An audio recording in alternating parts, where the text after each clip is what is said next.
Yes. Good evening. Welcome to the March 12th Port Orchard City Council meeting. I am Fred Chang, and I'm the temporary or pro tem mayor. Chief Brown, would you like to lead us in the pledge?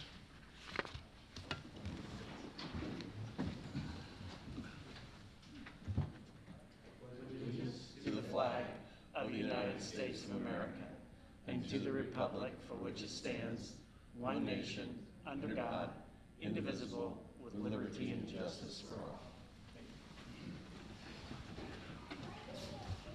Thank you. I'm sorry I didn't give you a warning.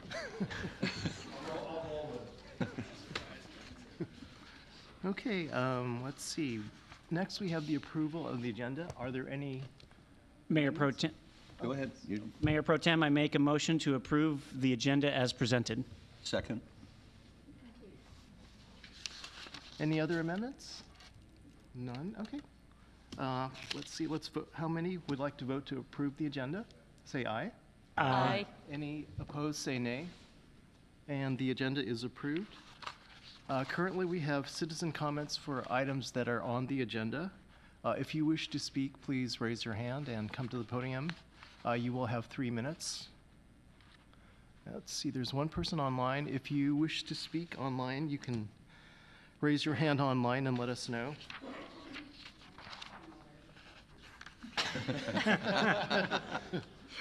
She can speak too. You want to speak? She may want to speak at the end when we take comments on any item, not just on the agenda. Okay, next, let's see. Do we do the consent? Yes, Councilmember Roosevelt. Mayor Pro Tem, I move that we approve the consent agenda as presented. Seconded.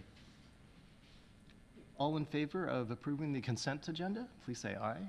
Aye. Any opposed, say nay. And it passes unanimously. And now we are ready for our presentation, led by Chief Brown.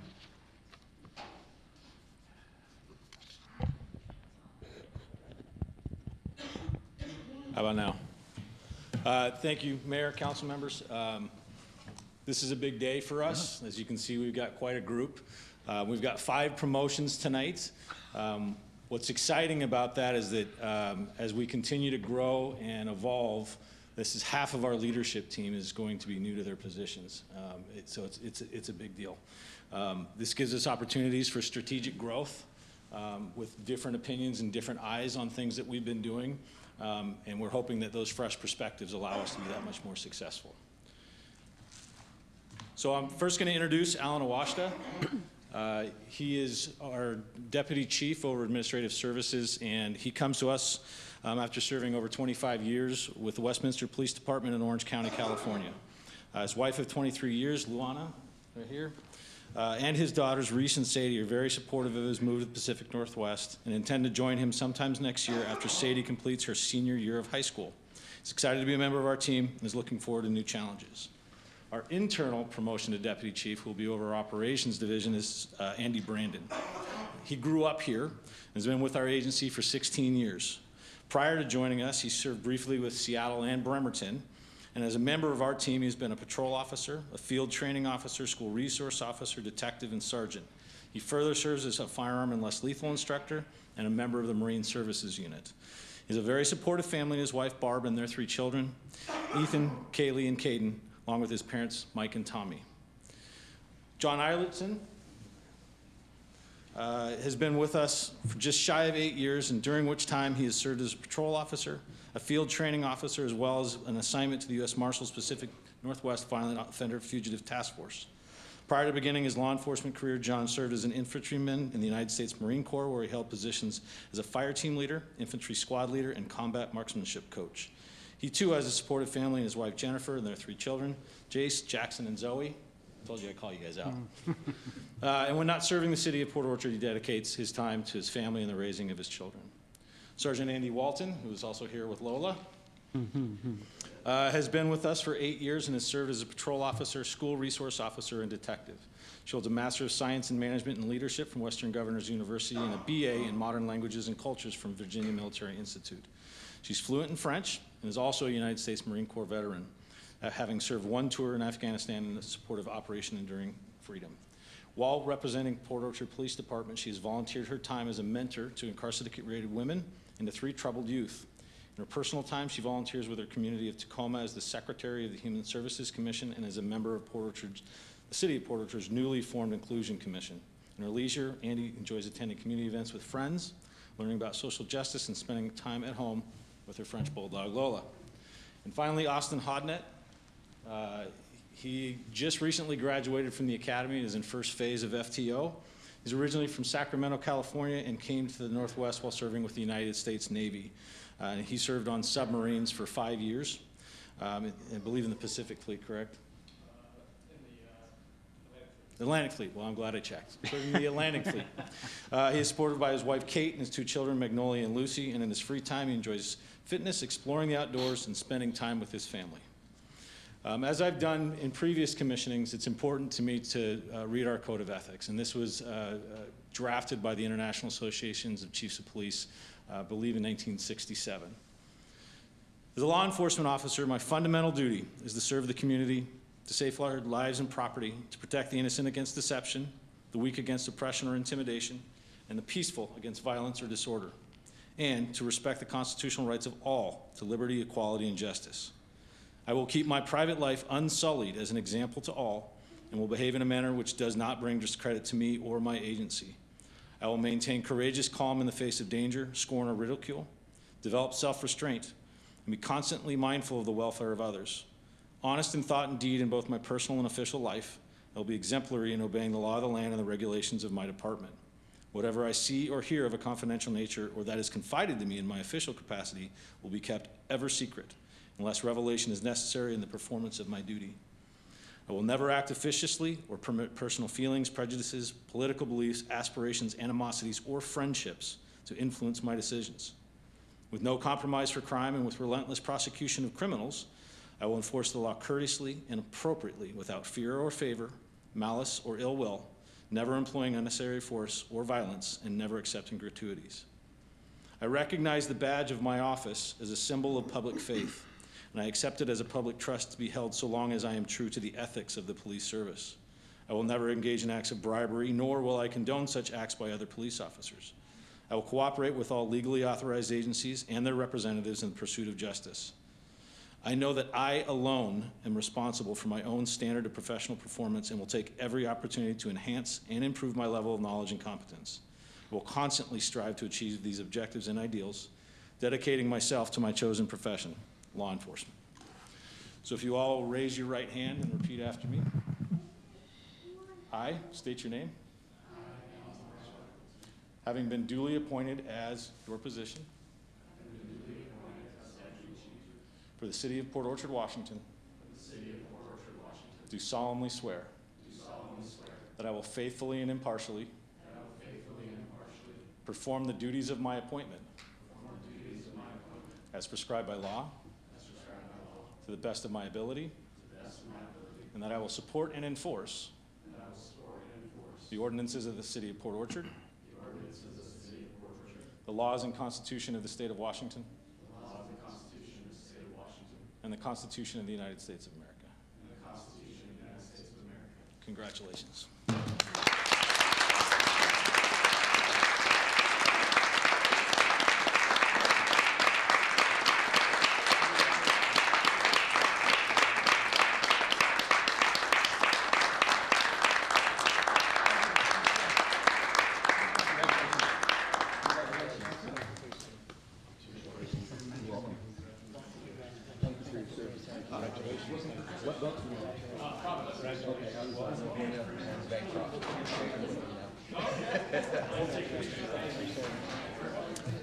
Up front with everybody. I like get in here, team. Maybe we can end the meeting on a high note right now. Come on. Oh, I guess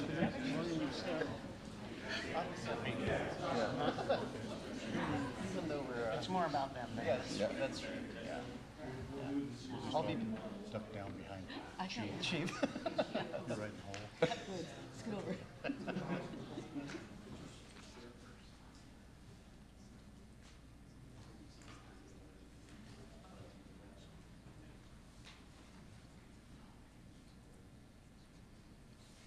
to be one with Lola.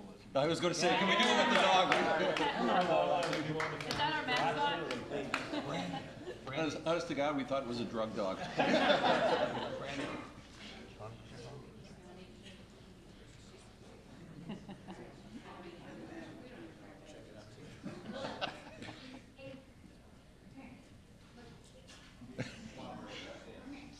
the center of attention.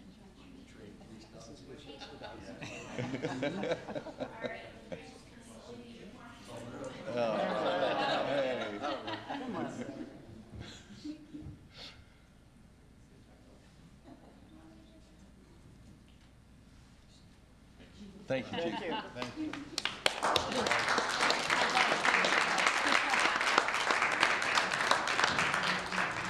You know, Mayor, that's so powerful. Can we just end the meeting on a high note?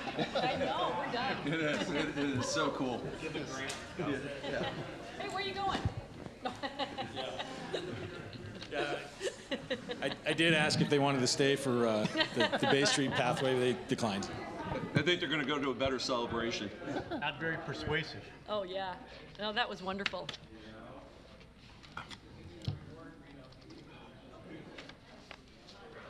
That's pretty cool. It always is. Yeah.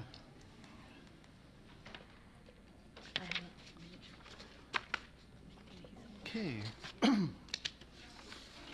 Well, that was That's cool. that was starting the meeting on a high note. Yeah. Okay. Okay. And now. Okay, now we're on to business items, and it looks like Director Crocker is up for 7A.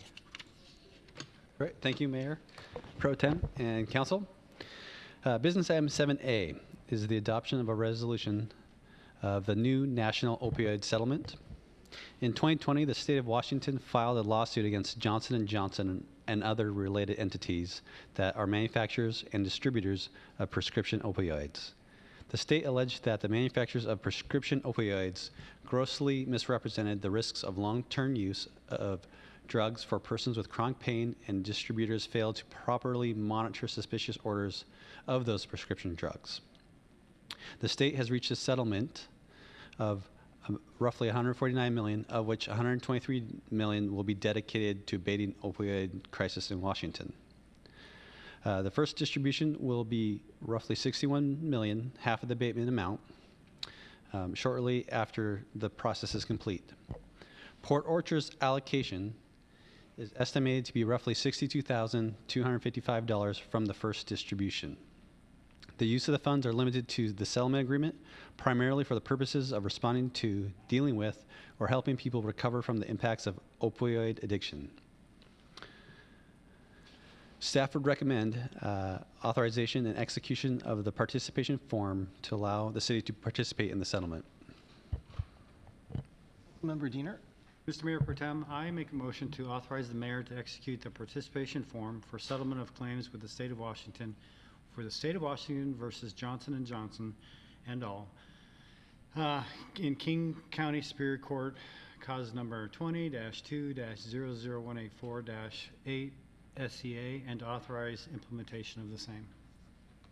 Second? Okay, I've heard a motion and a second. Is there any discussion or questions? I had a question, Noah. So do we have any idea about when we'll receive the funds, and have you heard anything from the mayor about how we plan to utilize these funds? Yeah, so I'm bringing this forward now because the deadline to participate and sign the form is May 11th, 2024, so no sooner than that. So perhaps they have not stipulated exactly when we would, but the sooner all entities participate and settle and sign the agreements, the sooner they are conveying that Johnson & Johnson would make the payments. It also has to go through a process with the proper attorneys, of course, so maybe summer, fall, we would receive our participation payment. Will it go in a the certain, oh, I'm sorry, go The ahead. second part of Jay's question? Yeah. I'm sorry, can you repeat the The second? second part was, have we decided or taken a look at whether we're partnering with somebody like we've done before with some of the settlements, how we're going to utilize the funds? Yeah, that's a great question, especially for the new council members who weren't a part of the kind of original settlement. So currently we receive, I believe it's I want to say $13,000 annually, and it's going to be over a 10-year period.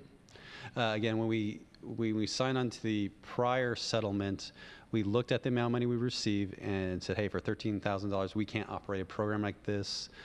So we reached out to our partners, the county, and they have a program, the Salish Behavioral, I can't remember the rest, but Charlie will speak to that here in a second. So we signed an ILA with the county to piggyback on their program and funnel the funds to them so that they can better direct and manage the opioid. So the plan I discussed with the mayor would be continue to rely upon the ILA, more efficiently direct the funds to the county to support their program. And Charlie, would you mind saying a few words about the program itself? Absolutely. And just one point of clarification. So as Mr. Crocker pointed out, this is a settlement with Johnson & Johnson. The previous settlements that we're referring to were with manufacturers, other manufacturers, who had been the target of multi-district litigation elsewhere. And so there were settlements with each individual manufacturer that were grouped together, and a settlement was approved by this council to accept the funds that Mr. Crocker mentioned. Then this would be an additional settlement where we'll get an additional allocation of funds. And so previously, when we when the council authorized settlement with those particular manufacturers, council concurrently authorized the execution of an interlocal agreement with Salish Behavioral Health Administrative Services, which is an entity, an organization formed by the county, Kitsap County, to utilize the funds for opioid abatement, treatment, outreach. The program, or the entity, has a wide variety of health services programs that it utilizes for mental health services, and combating the opioid epidemic is one of the aspects of their services. The interlocal agreement with that entity states that the city would provide its settlement proceeds as a contribution to that entity to enable them to collectively utilize the funding to fund its programs. So, for example, they have a youth outreach program. They have additional Medicaid or non-Medicaid specific health services that are available to members of the public. And so long as those fit within the opioid specific categories that are subject to or that are attached to the settlement agreement, then these funds can be used for those purposes. And that's specified in the interlocal agreement. So what you're being asked to do tonight is just to approve settlement. We would come back to you with authorization for the expenditure of those funds, whether it's through an amendment to the ILA or some other form. It sounds as though the mayor's indication is to amend that ILA to add this to the Salish pot to really maximize our ability to use that relatively small amount of funds. Yeah, Mayor Pro Tem, thank you.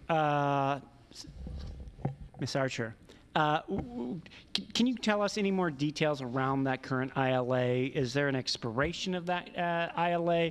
And how many dollars have we already committed prior to this addition of 60, whatever odd thousand it is tonight? Absolutely. I'm looking at it now. The agreement was effective August 2023, so just last August? Yes. And we can withdraw at any time. We can terminate at any time. I believe it commits us to fully invest the funds that we received under that previous settlement.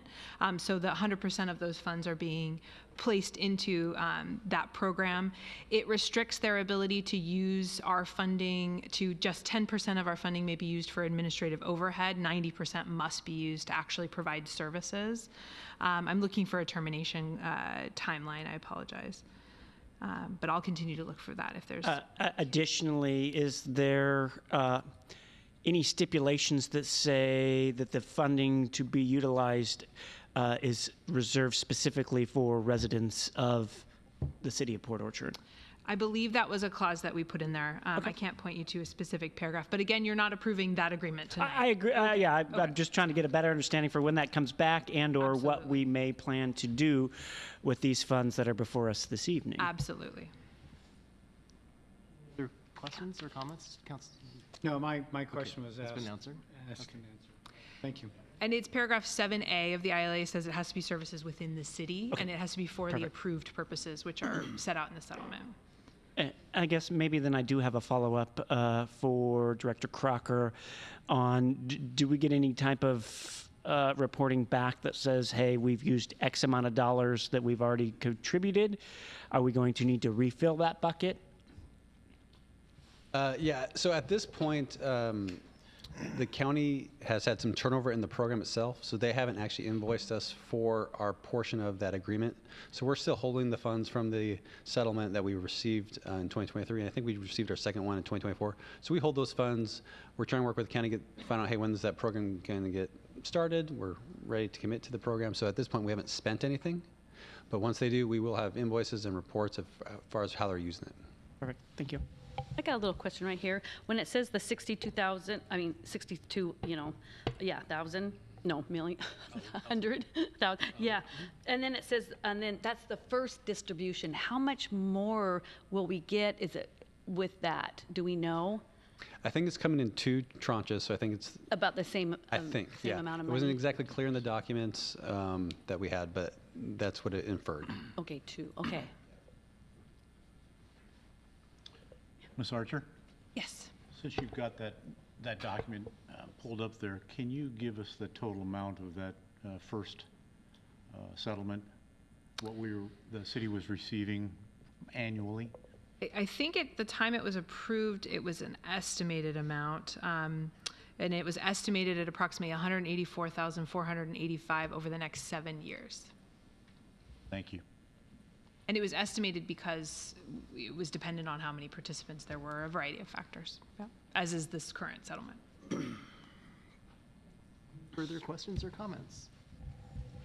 All in favor of the motion to adopt the resolution? Please say aye. Aye. Any opposed, say nay. And it passes unanimously. Next, we have the adoption of a resolution approving a contract with Baumwelt for the Givens Park Sport Court Remodel Project. Director Ryan, I believe this is yours. Good evening, Mayor Pro Tem and council members. Before you this evening is a resolution that would authorize a contract with Baumwelt, a landscape architect firm, for the design of the Givens Park Sports Court enhancement. The City of Port Orchard is undertaking the Givens Park Sport Court remodel project to improve the facilities. This includes resurfacing the tennis court for pickleball, reconstructing the basketball court for futsal, and various other enhancements such as fencing and striping. Initially funded by a Washington State Recreation and Conservation grant, the grant's terms were later modified due to limited expertise. The city sought a consultant for landscape architect design services. Following state and city procurement practices, Baumwelt was selected as the consultant. After discussions and clarifications, Baumwelt provided a scope of work, budget, and project timeline not to exceed $63,300. Staff recommends approving a contract with Baumwelt and documenting the procurement procedures, and I'm happy to answer any questions. I move to adopt a resolution authorizing the mayor to execute a contract with Baumwelt for Givens Park Sports Court remodel project. Second. We have heard a motion from Councilmember Fenton and a second from Councilmember Trenari. Are there any comments or questions? Councilmember Rosa Pepe. Actually, this one goes to fellow Councilmember Trenari.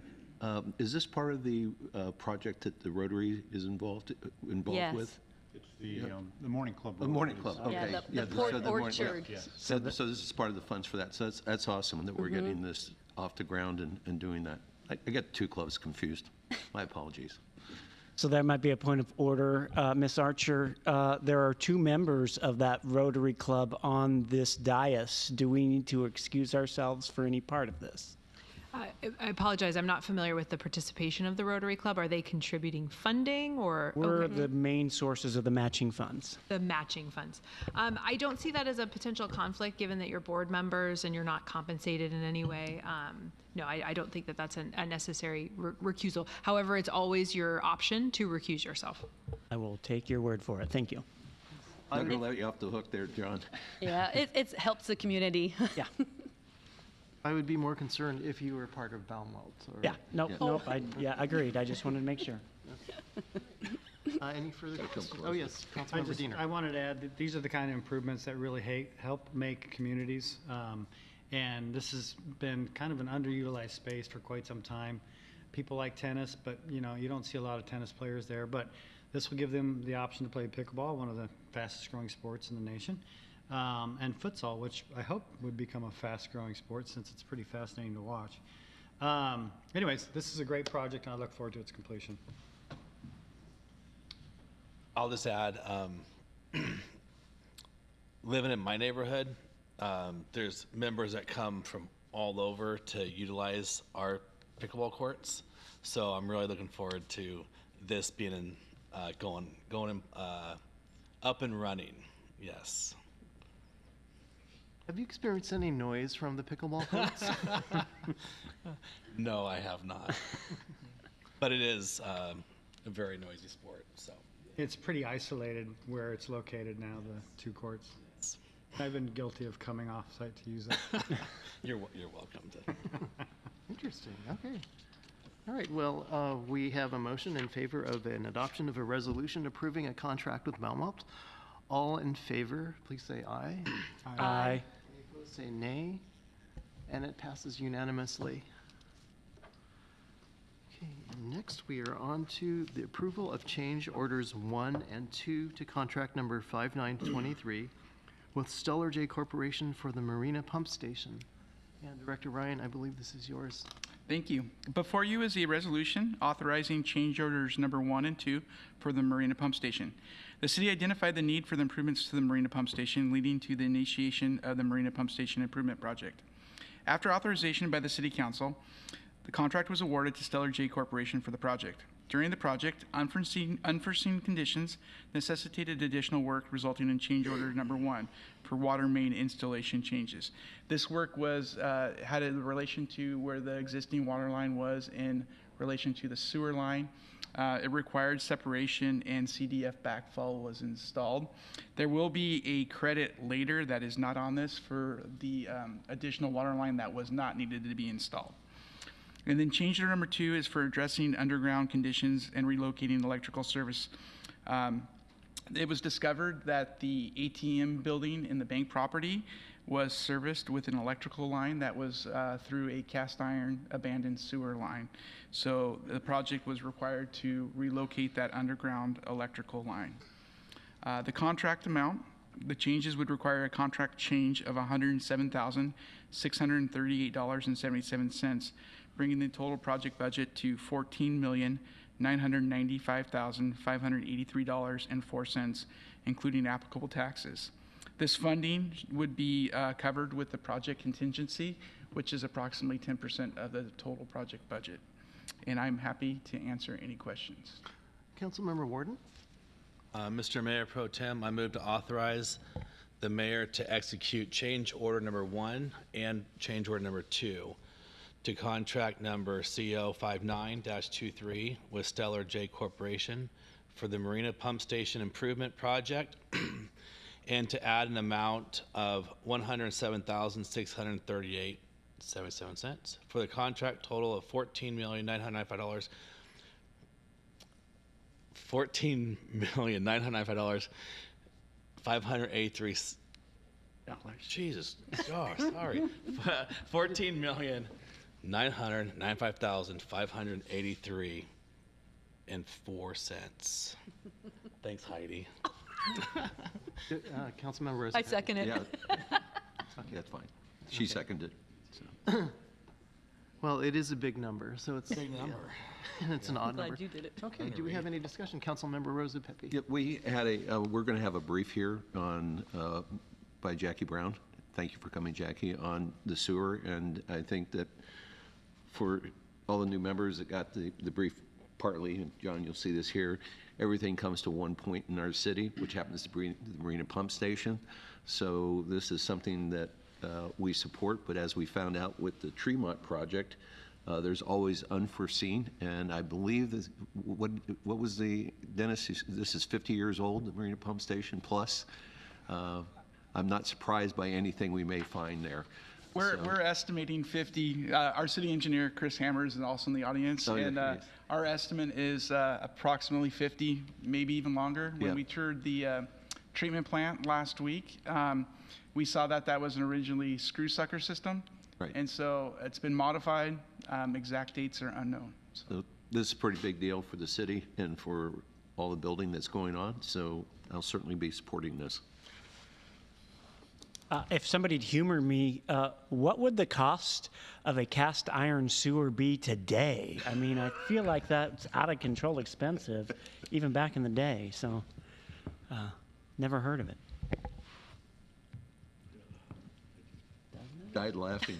Cast No, iron. I was surprised by the electrical being It is. inside for of the it, yeah. That's why I was ATM going laughing, through the yeah. sewer line. That sounded very. Yeah, no jokes about the money. Okay. Any further comment or questions? All right, we have an approval of a change order to contract 5923 with Stellar J Corporation. All in favor, say aye. Aye. Any opposed, say nay. And it passes unanimously. Okay, and now we are on to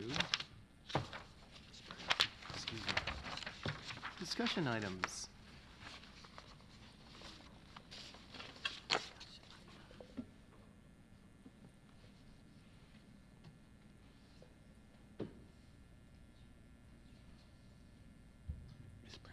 Oh, I believe it's Ms. Brown. Are you getting your presentation ready? Yep. So we're moving Okay. forward. We're going to tag team this topic. All right. Again, this is part of management's team to continually feed the council information, education about the state of the city. Last time we talked about transportation funding, kind of 101. I'm going to start with utilities funding 101, and then Ms. Brown is going to talk about the actual capital projects. So we're not going to get super in-depth, probably as much as you'd like, just because it's a lot to absorb. I even learned that again, even from our utility committee meeting today. I thought, man, there's so much we could talk about still and still learn. So again, high level, hopefully this makes sense, but please feel free to ask questions. So we're going to start off by looking at the three utilities, the water, sewer, storm, and specifically the rates. Then we're going to talk about capital facility charges, real estate excise tax, as well as other property taxes and sales tax that we've utilized or could utilize to help fund these projects. So as you're getting familiar with the Port Orchard Municipal Code, I reference here on this slide both our water, sewer, and storm sections, so you could go and look and read for yourself. But essentially, water charges in the city, we charge a fixed base rate, then plus consumption based on the amount of water used. We went to this consumption model, I believe last year it was, maybe the previous year, maybe 2 years now. Time's flying. But it was to incentivize conservation, as well as fund our kind of facilities, our long-term capital plan, and this was the better charging structure that we went to in that methodology. Sewer charges are comprised of just fixed rates. We are currently doing a sewer rate study, and so we'll have some more information later in the fall, perhaps, and revisit kind of the sewer structure itself and rates. Storm drainages are also comprised of fixed rates. Again, I reference to the Port Orchard Municipal Code table there for your reference. The rates are set to achieve certain goals for the city, primarily being to continue operations, pay our debt, fund some capital portions that are appropriate, and to fund our reserves. So these are all very important aspects of each enterprise. Again, as we've talked before, each enterprise, I'll use water as an example, is made up of really 4 funds: an operating fund, a reserve fund, a debt service fund, and then a capital fund. And so rates are used and set to meet our objective goals for those 4 funds.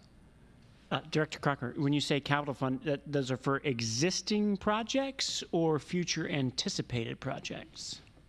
Both. Okay. We also identify here rates and CFCs are also used to fund our capital improvement program. Again, we're going to cover that tonight.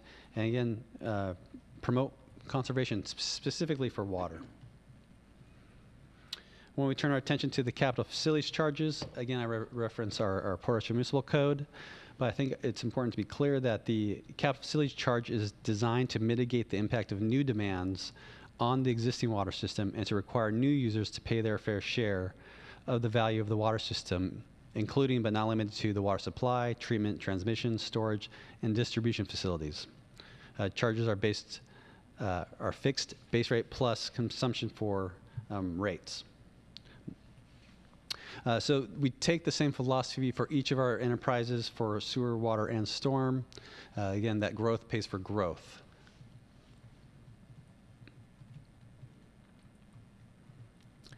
On some of the projects, you'll find that we've had to rely upon other funding sources. Real estate excise tax is one funding source that we've had to rely upon for our utilities. We discussed last time that we also rely upon this for transportation projects. So REIT is a really good revenue source for us that gives us some versatility. There are some limitations on the part two, but you'll see as we kind of talk about historically, there are circumstances where we'll rely upon Fund 109, our REIT fund, to help support those projects. Again, REIT can only be used for capital projects. And then lastly, we round out our funding sources with, I put property tax up here. We don't specifically, or haven't specifically yet, allocated property tax to any enterprise funding activities, but it is an option. It's flexible. Sales tax, you'll find that for the Marina Pump Station, we are utilizing a one-time transfer to support the Marina Pump Station of roughly $3 million as a part of our project. Again, we have a $13 million loan for Marina, plus with the $3 million transfer, that rounds out to about $16 million to fund this project currently. Other funding sources, the Public Works Department and Jackie in particular have done a great job at getting us securing significant loans for our water and sewer enterprises, and we'll probably talk a little bit about that when she gets into the capital program. But we rely upon the state to help round out our funding sources. Now, because we're taking on debt, at this point we have built in our debt into our water rate structure, and we're building it into our sewer rate structure as well. Because now we know what our debt obligations are and the timing of such. With that, I just wanted to highlight again, Fund 411 is our water operating fund. This is our biennial budget. And you can see that we budgeted $3.8 million to begin the biennium, bring in revenue. And then since this is operating, this is just rate revenue. The CFCs do not come into the operating fund. But revenue of $7.9 million roughly. We're expending roughly about $10 million, which would leave an ending fund balance of right about $1.8 million, which does meet our ending working capital target. So still good. We're using money for operations, paying for debt service, and meeting our working capital policy targets. The large expenses in here are water main replacements, the smart meter program, and asset management. Those are kind of three unique things I want to call it specifically for the water enterprise. There are exciting initiatives for us this year. And they do take some one-time commitments, but you guys have heard about the smart meter program where we're installing radio heads and making significant progress, and the Public Works Director might have an update for us later this evening on that program, as well as asset management. He'll have an update for us on that venture as well. So 2 significant investments into our water enterprise fund. Storm, while we don't have as much exciting stuff, I did mention that, again, asset management is a big portion of that. And again, a big cost driver is our storm drainage catch basin maintenance. We still hit our not our stabilization, so our working capital target for ending balance for the biennial budget at $320,000.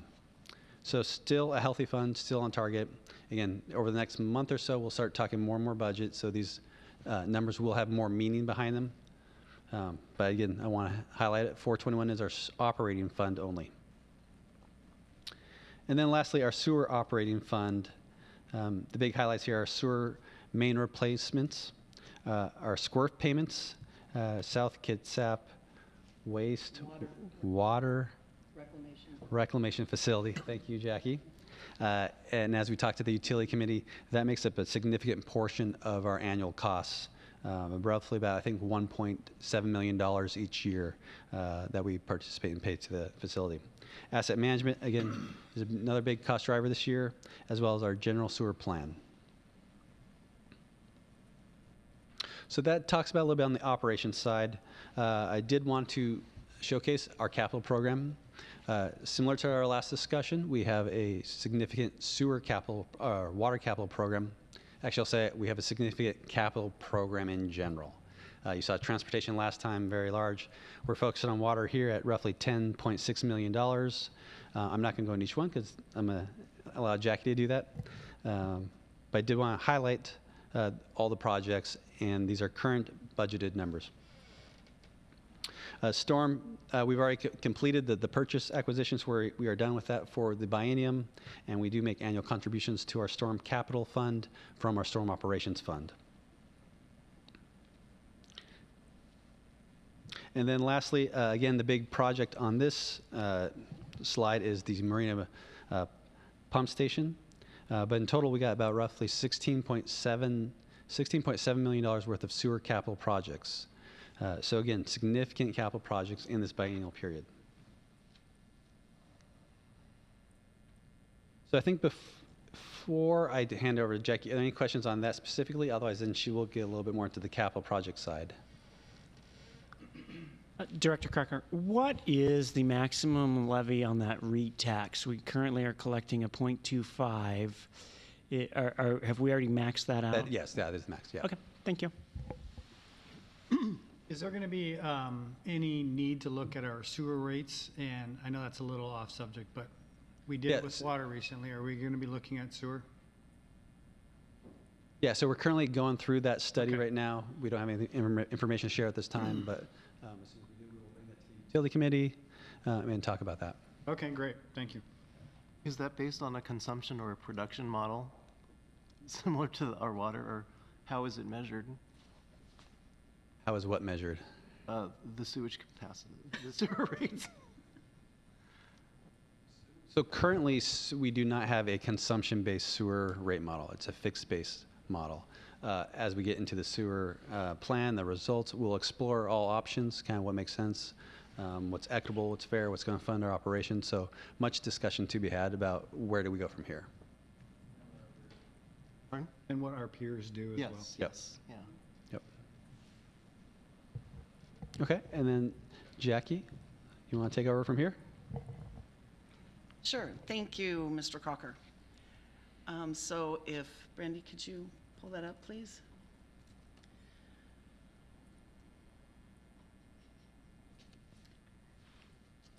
One thing I didn't want to stress is that I'm going to be talking about more than just construction projects, because we have so many projects going on, and some of them aren't exactly construction projects. And we do look at each project and its funding to be funded from CFCs and rates if it benefits current customers as well as future customers. And we look at each project and assign it a percentage of cost from each of those different types of funding. Okay, thanks, Brandy. You want to do the next slide, please? So this is a list. I know it's busy, isn't it? This is a list of water projects. I'm not moving forward here. There we go. Each one of the slide, I was a slide for water, a slide for sewer, and a slide for storm. And each one of them has the Bay Street Sea Level Rise project at the top and asset management at the bottom, because those are across all three of the different utilities. The Bay Street Sea Level Rise project is something that we are actively planning and working toward. I believe we've received federal money for that, or are receiving it, going to be receiving it, because we have to raise the street from Geiger, the road right out here, over to Sydney to combat the sea level rise.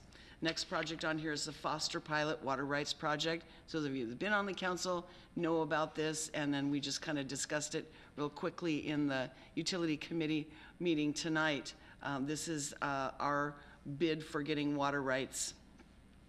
The Melcher Booster Pump Station, that is being rebuilt right now. That's one of the many Public Works Board loans that we were able to secure.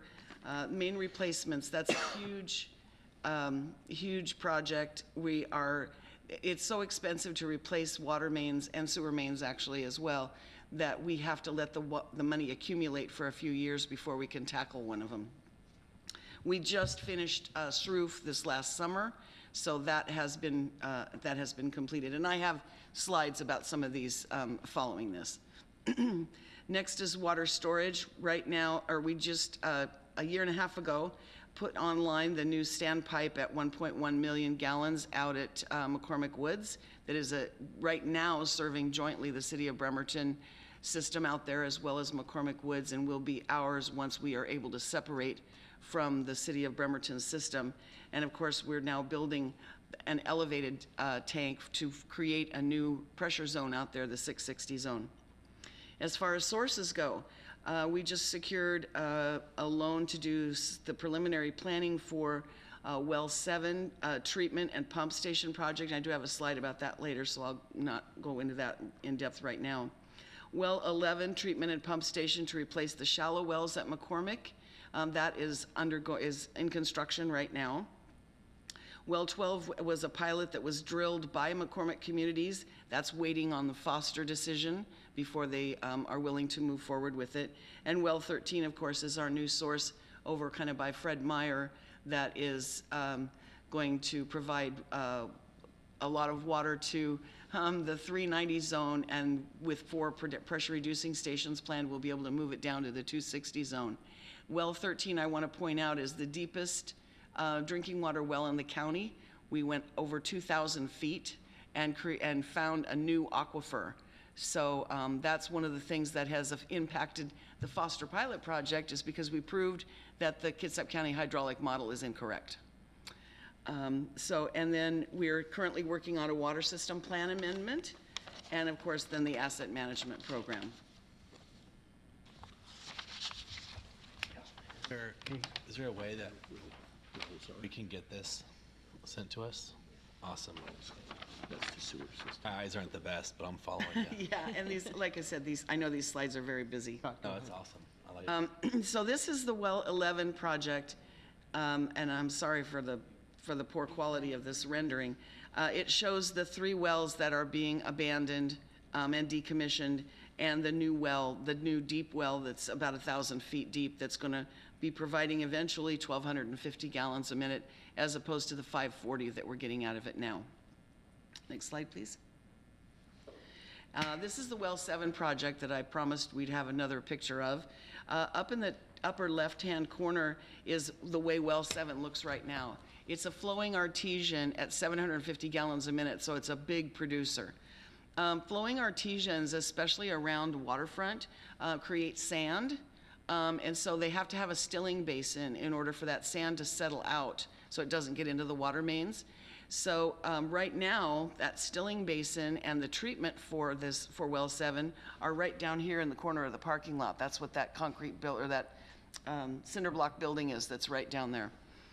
So obviously, you can see there's a stretch of pipe. I wish I had a pointer. There's a stretch of pipe between the well, which is down in the lower left-hand corner, up to where that circle is in the middle of the page. That's where the treatment is. So we have that space right there where we continually have issues and have to babysit it constantly to keep the water quality constant there.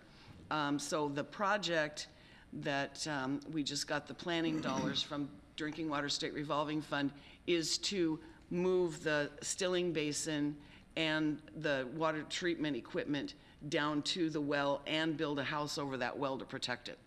So that's what that project for Well 7 is. Next slide. I wanted to include this. I realize it's awfully busy as well. This is 1 page of 4 of water main replacements that were...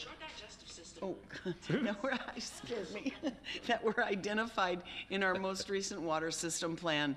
Sroof was on this list, so we picked 1, but I mean, that's 1 of 4 pages. So we're working as fast as we can on those.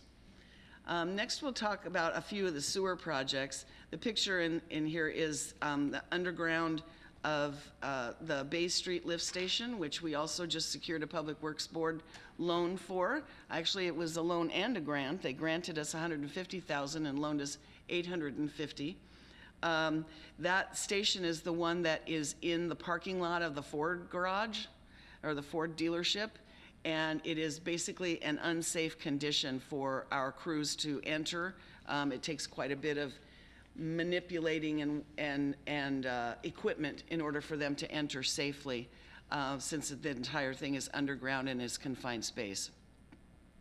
Next slide, please. Oh, I'm sorry. No, not yet. I'm sorry. I forgot what I was doing here. Then we also have a project that's ongoing right now for lift station control upgrade, and that again was one that we received Public Works Board funding for. There are 6 of our older lift stations where we're upgrading all of the control systems and so that we can control them remotely and also ensure that we don't have an overflow. Next project on here, of course, is the Marina Pump Station, and we've talked quite a bit about that, and I do have a diagram of that later on. Then main replacements. Right now, we're working on our general sewer plan, as Mr. Crocker indicated, so that is to be determined what all main replacements are necessary there. The Ruby Creek Lift Station is one that we are, Kitsap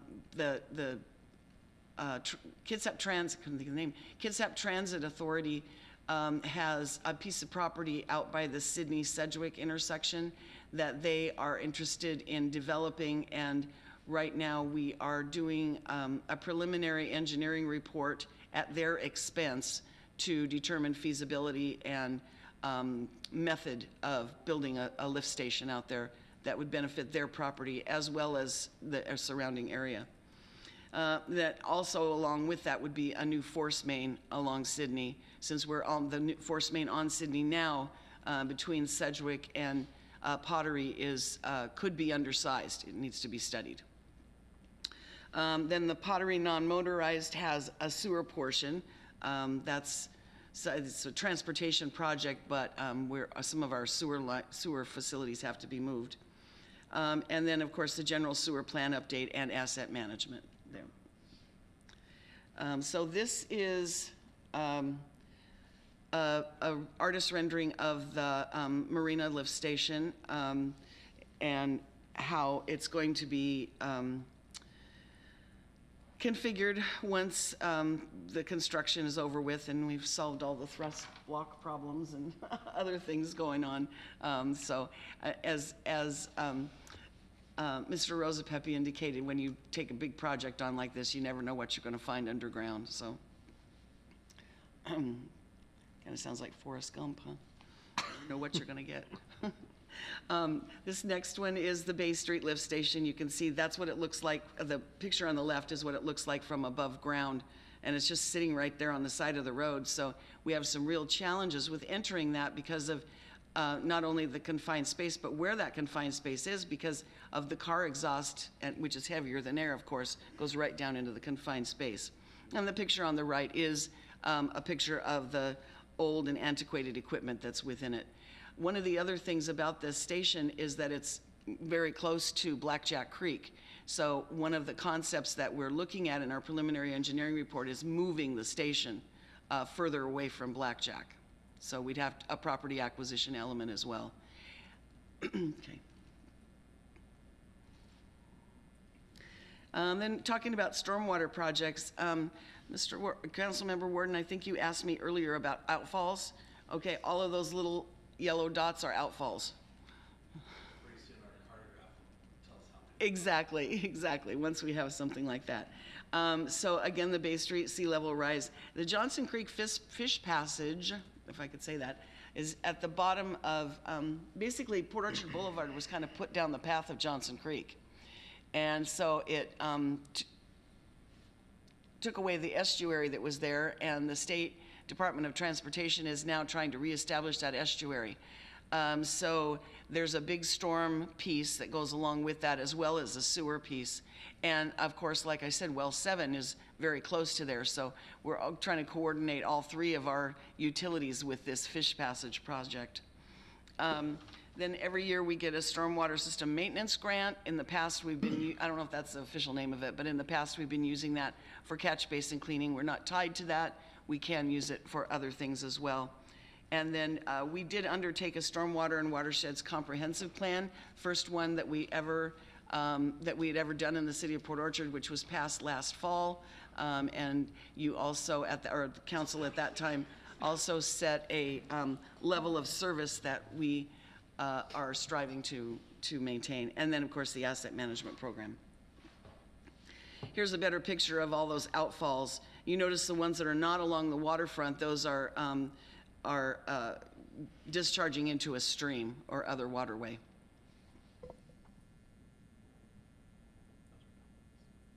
There we go. This is the sea level rise conceptual drawing. You can see the heavy gray line, that's the part that's going to be raised, okay?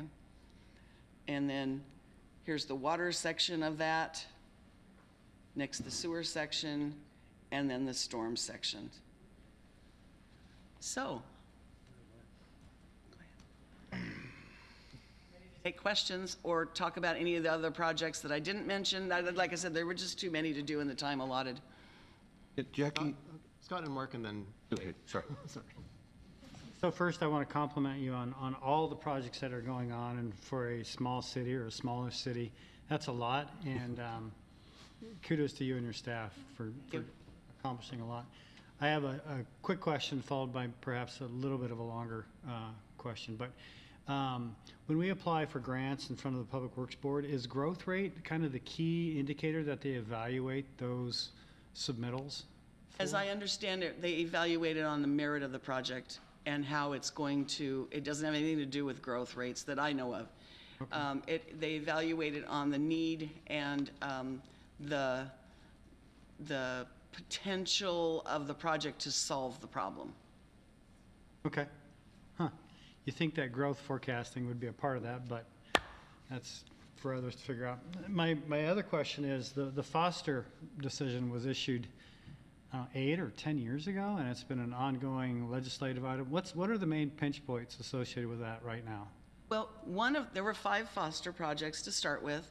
One has dropped out. That was the one that was up in Whatcom County. That was the agricultural group. It wasn't a drinking water project.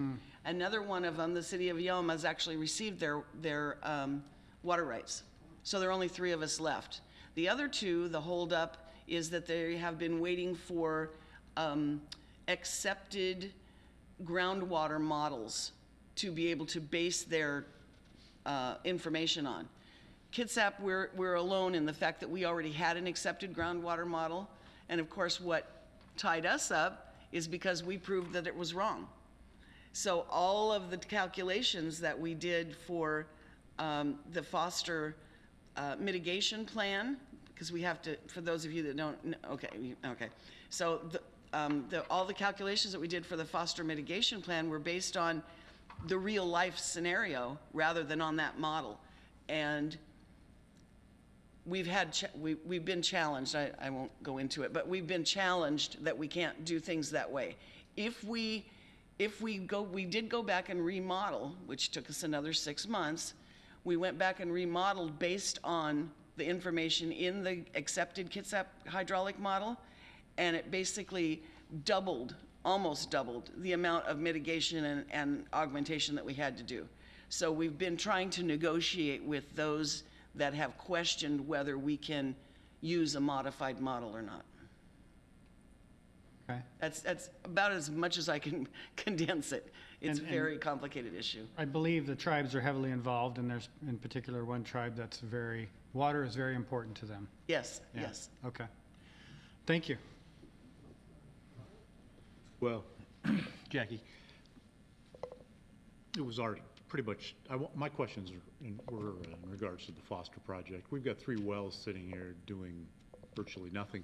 I kind of want to get an update from you, which you just provided to Councilmember Diener, so thank you for that. And I appreciate all the detail that you go into and the expertise that you put into your projects. Very easy to follow, so thank you very much for that. You're very welcome. Member Roosevelt. So Jackie and Eric, if I misquote you, please jump in.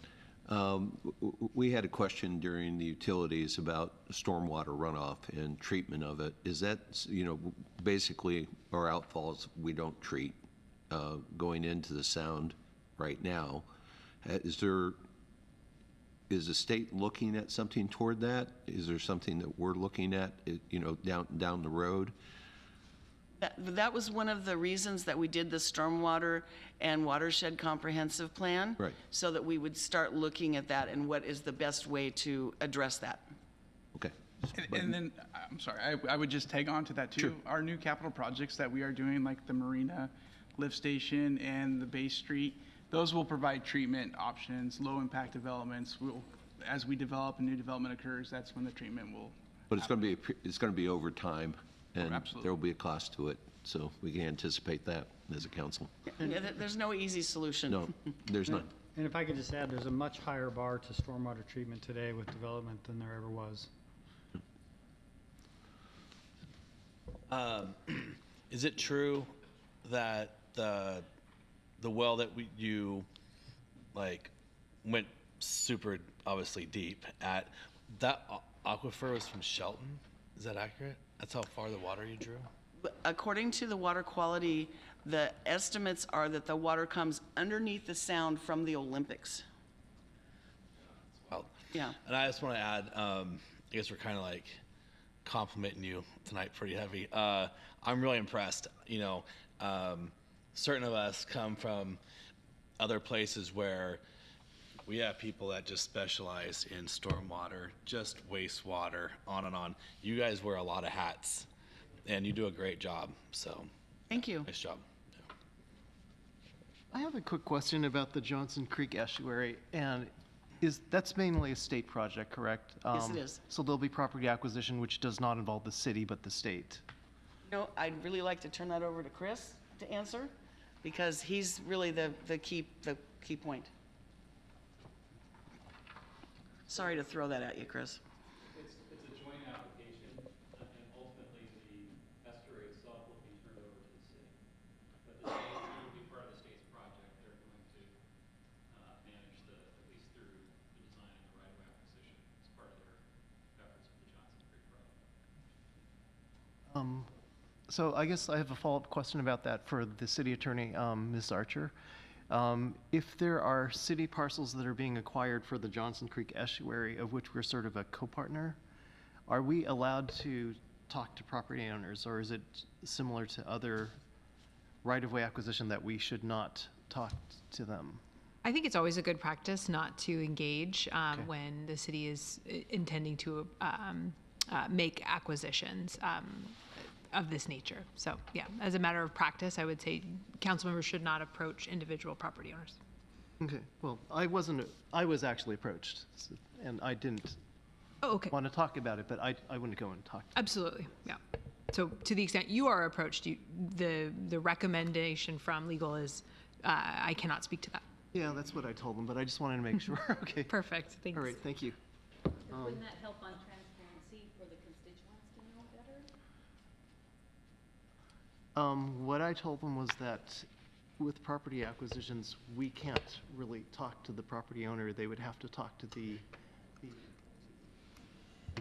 yeah. Right away. Yeah. Yeah, the reason behind that is because if an individual elected official were to have a conversation with someone that the city is trying to acquire property from, it can be seen as sort of extortion or sort of additional pressure being placed by the elected official being the one having that conversation, because ultimately you approve acquisitions.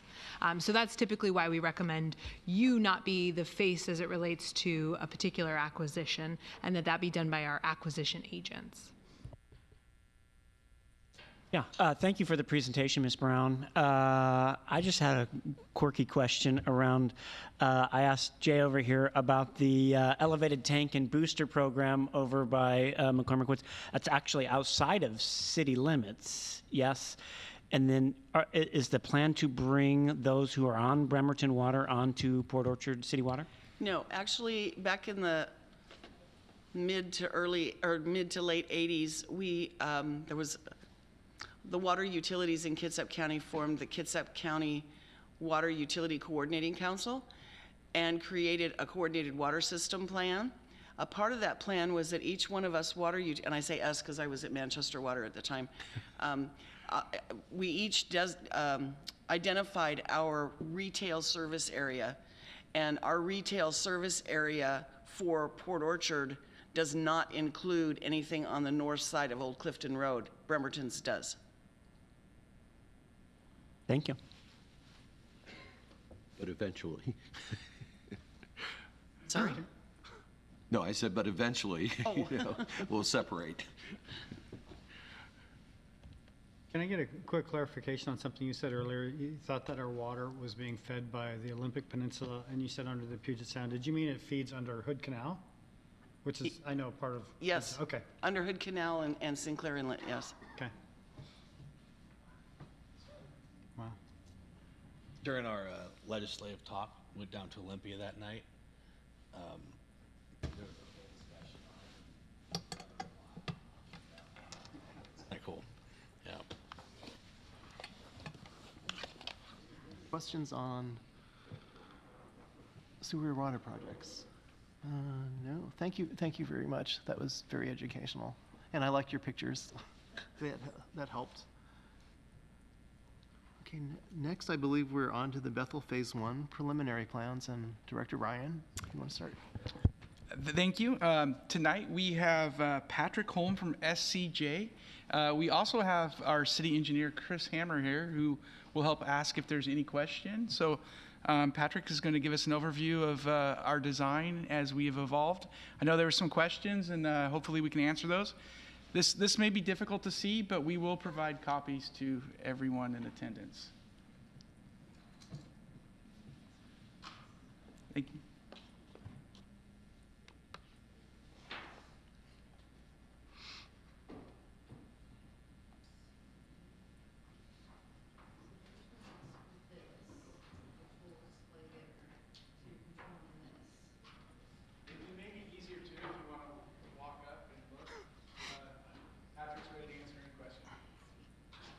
Can you just tell me, is that blueberry, salmonberry? Is that?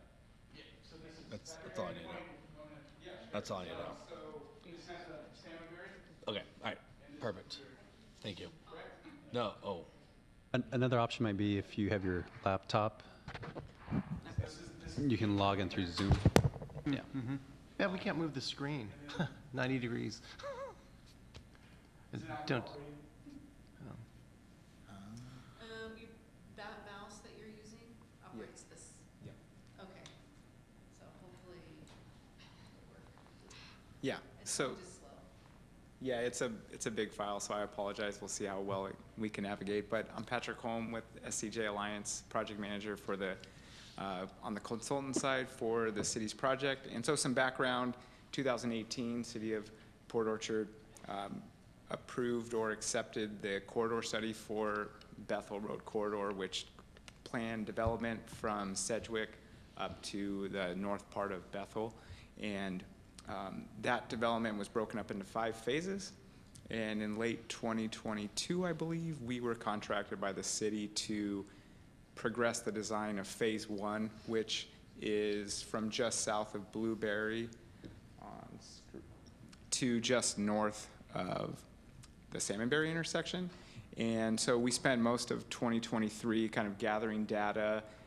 What the 2018 report did was had some concept level designs of what the corridor would look like, but obviously that was prior to COVID.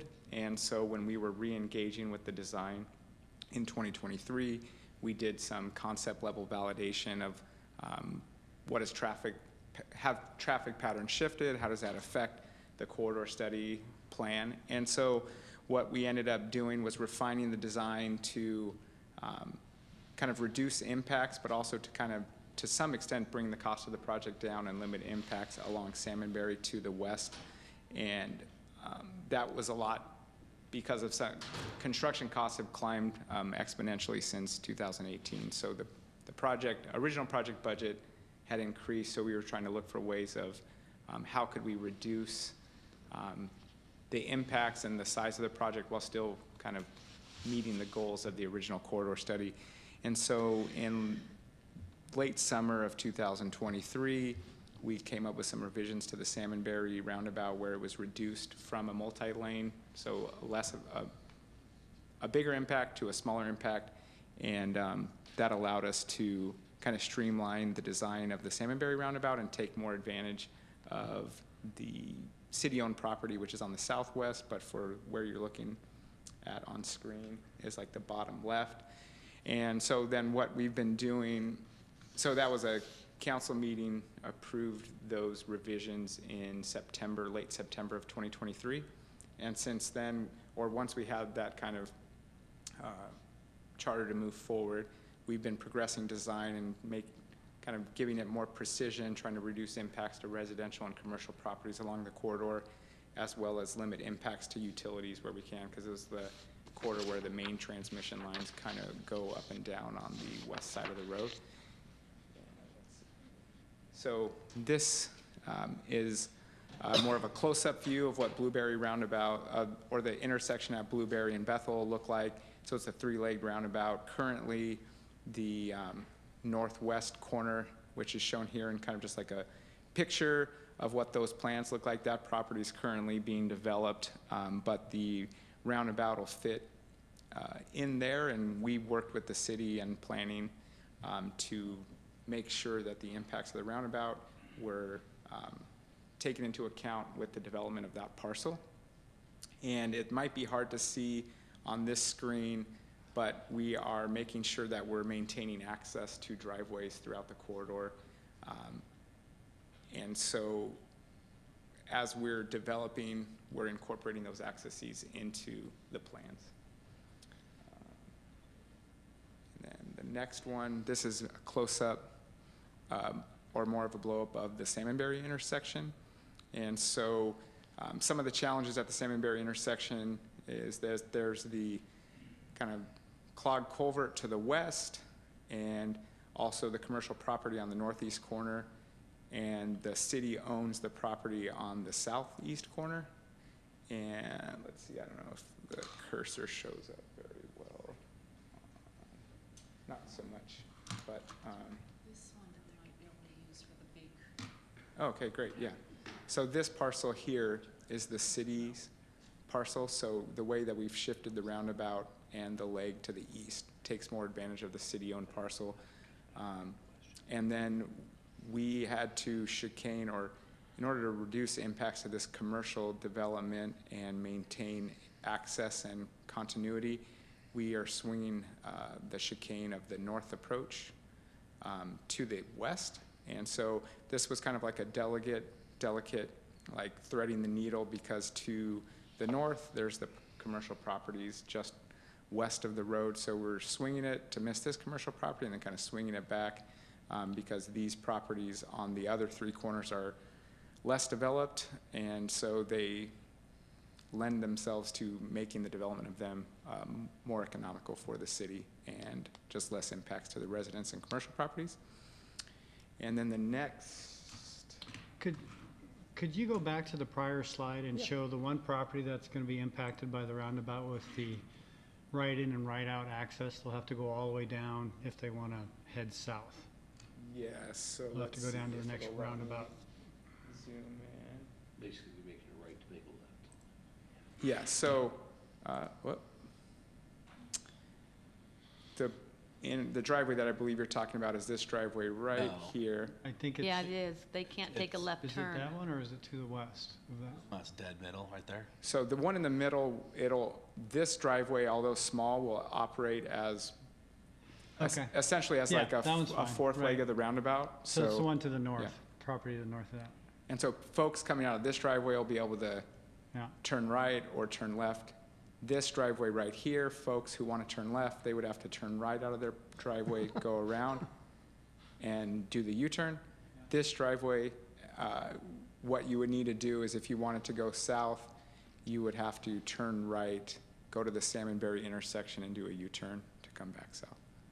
Similar Now- to what Have we you- have on Tremont and some of those properties as well. Do you have examples that you've done previous of situations like that you could show us? That, I don't have in any designs that you've on done? hand, but there's some, I'll say locally, out of where our office is out of North Lacey. Sure. And there's some instances with Thurston County where they have like gas stations that come right in and out with a driveway, not unlike this, but it's not unique. I could probably send at least 4 or 5 examples to your. We've got them locally here on Tremont. Tremont, yep. We have several situations very much like that. Yep. On some of the businesses coming uphill between two roundabouts, you have to go. Businesses, yeah. I was just seeing how they drive. But houses, yeah, there's houses also on that are up there to do that. Take a peek. Do you know the intersections on Tremont? Is it like between? Between South Kitsap Kitsap Boulevard and and up to Pottery. Pottery. Yep. Okay. And since, And there's businesses as well as homes there. Okay. Yep. Since you got the plans down, how are you gonna do are you gonna do a public hearing and do these homes know the plan that you have, and so that they can, are you gonna do any input for any of this stuff for the public? So in 2018, a large part of that corridor study was public engagement and showing what that whole corridor study would look like. So there was an element of public outreach in I believe it was 2017, because 2018 was when it was completed and accepted. And then last summer, we did public engagement. I believe Chris was did some in-person engagement, and we also did some virtual engagement for showing, targeting that area, showing what was the impacts of what were gonna happen. And so we got good feedback and comments, and that was, I believe, I presented twice end of last summer in September. One of them was sharing the results of that public engagement and what people were concerned with. And a lot of it was they wanted traffic to be able to flow through there, but they also wanted to have multimodal access or active transportation options like bicycle and pedestrian facilities.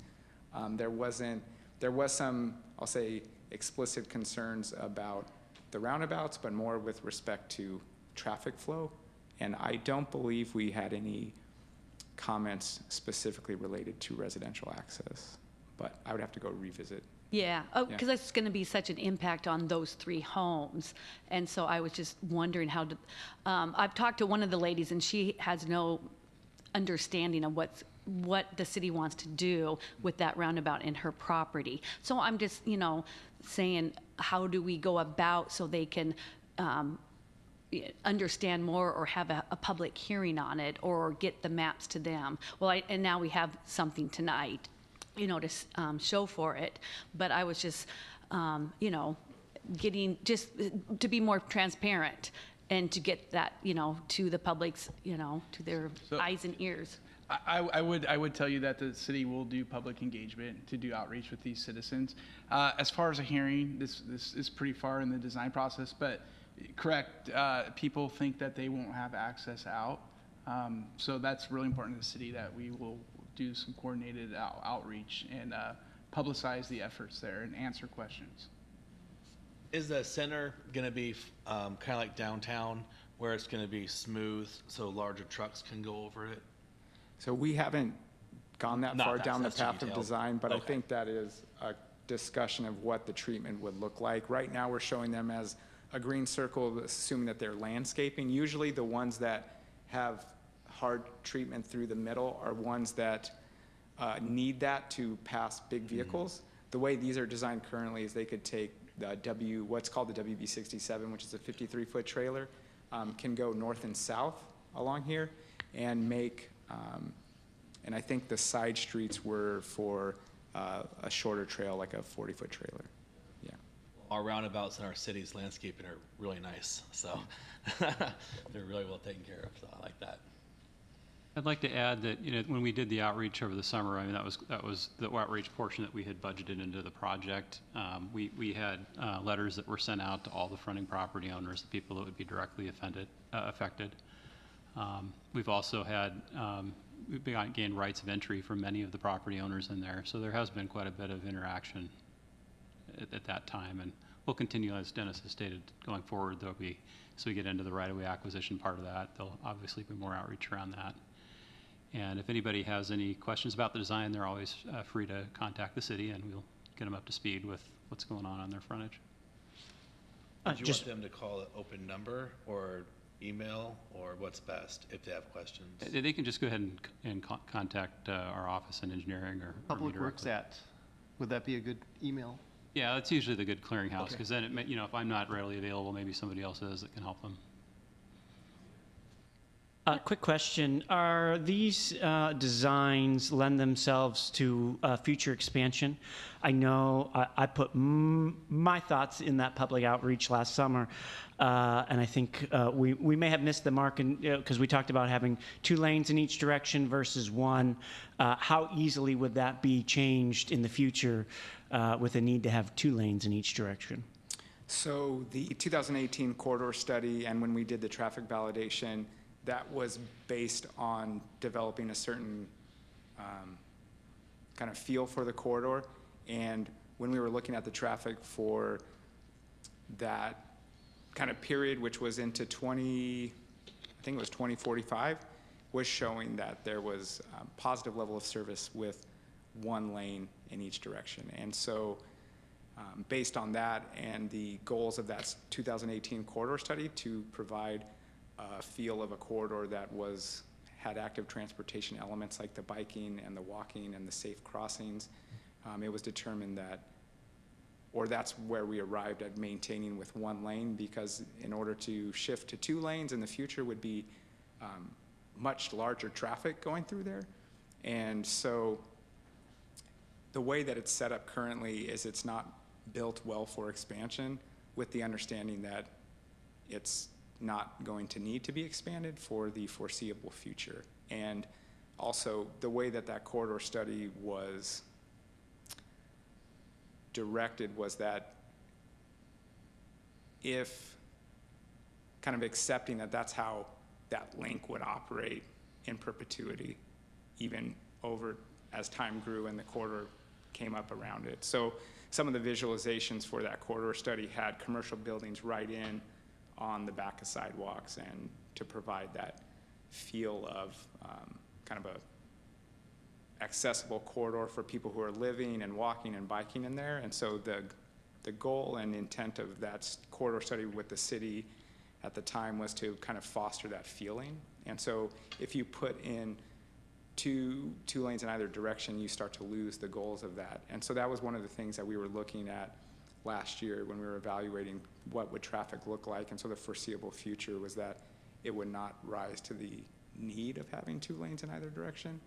And so that's kind of the conclusion we came to. I'm kind of thinking outside the box, but you know, the 2 homes, the one right in the middle and then the one to the right, could you connect those driveways, those 2 homes, so that way the one on the right could take a left turn and cruise around instead of go all the way down and round if they want to take a left turn?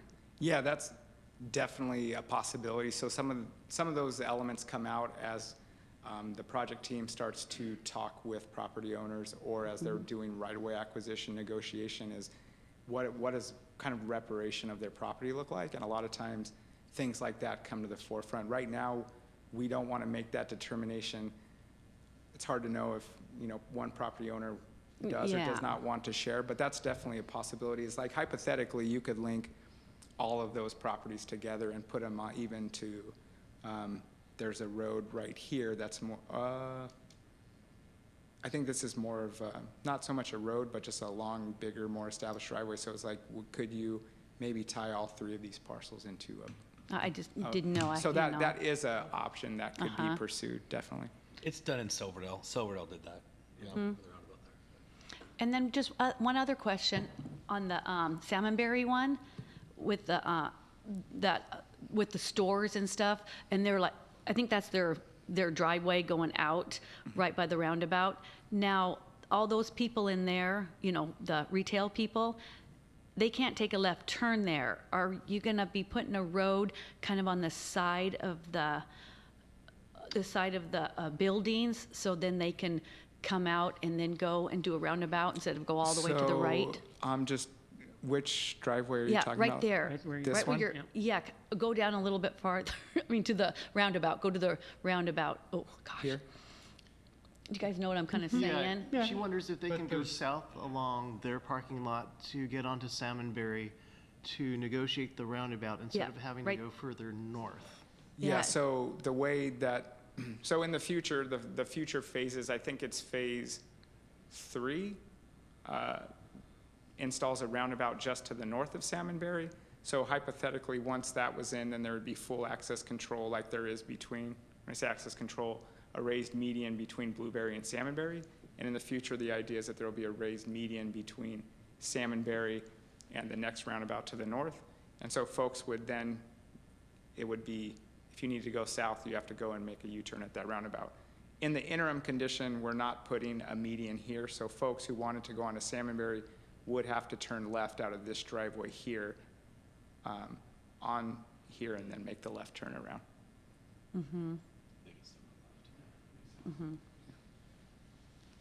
Not to beat a dead horse, what would it take to incorporate the ability to expand into 2 lanes? I Billions can't of get dollars. stuck on this. I think we're going to be wrong. Yeah, I know it's money, but, It was money and time. and time, okay. And I would say right-of-way property acquisition, so a huge limiting factor at this location is there's heavy wetlands on this property to the southwest. There's a fish passage culvert here that's currently blocked. Their property here likely needs mitigation for fish passage. And then you have Salmonberry to the east that's a lot higher. So there's, for folks familiar with this intersection, when you take a left or right to go east on Salmonberry, it's quite a bit of grade increase as you're going up the hill. But then you also have this building, so if you're trying to put in a multi-lane roundabout here, you're just having to, because of the wetlands on this section, you would either have to take this entire parcel here, or you would have to essentially block out this commercial access. So you can do it, it's just the impacts. So that's kind of one of the, when I was talking about balancing the things that we looked at last year, is what is that impact of leveling it up to multi-lane? And the impacts were, I think it was a tune of like adding $4 to $5 million to the project, and then also just a considerable amount of time frame, because we would have to be working with federal permitting if we touched any of the wetlands or Army Corps permitting. So Yeah, I'm not super worried about the extra cost. I just know it already can be terrible about, and I say that, right? I say that now, but I think for future reference, because it's going to cost a lot less today than it will 10 years from now when we need it, because it already takes more than 20 minutes at 1:30 in the afternoon to get from Bay Street to Sedgwick, right? And that's not even during peak traffic. And I looked out my window yesterday afternoon, I believe it was 2:30, and the existing roundabout downtown had a backup past my property there at Kitsap RV. So I think we're going to continue to have traffic backups, and I think it's short-sighted this way. I've spoke my piece, and we will move on from there. I have a question. Is the pricing that you guys discussed previous, is that including like the utility upgrades and things like that, culvert replacements and things that need to be done when you do projects like that, when you take advantage of having the road torn up? Yeah, well, right now the sewer mains that are in this street have been designed for this future project. It was originally started by Kitsap County, and so they've upgraded their mains already. I don't think we're going to have to investigate more about the water side to see if we need to work with KPUD or not, West Sound Utilities on that. There may be a few places where we do, and then we're doing all new stormwater with drainage systems with the project. Okay, so and we're largely avoiding entanglements with PSE with their transmission mains. So it's all, at this point, it's all baked into our budgeting. Perfect. I think there was one pole you were having to move, if I recall. yeah, so to kind of add clarity to that, right now we're planning on moving 2 transmission poles. One would land right in the center of this roundabout essentially. And so it's a little tiny black dot right there, but that's where we're proposing to move it. And then on the Blueberry roundabout, there's an existing pole, I believe somewhere here. And in order to reduce impacts to these houses and not swing the roundabout to avoid that pole, we're advocating for moving that pole to this little tiny black dot right there. So those are the 2 transmission poles that are planned on being relocated at the present time. And then we went over Salmonberry to some extent, but in order to,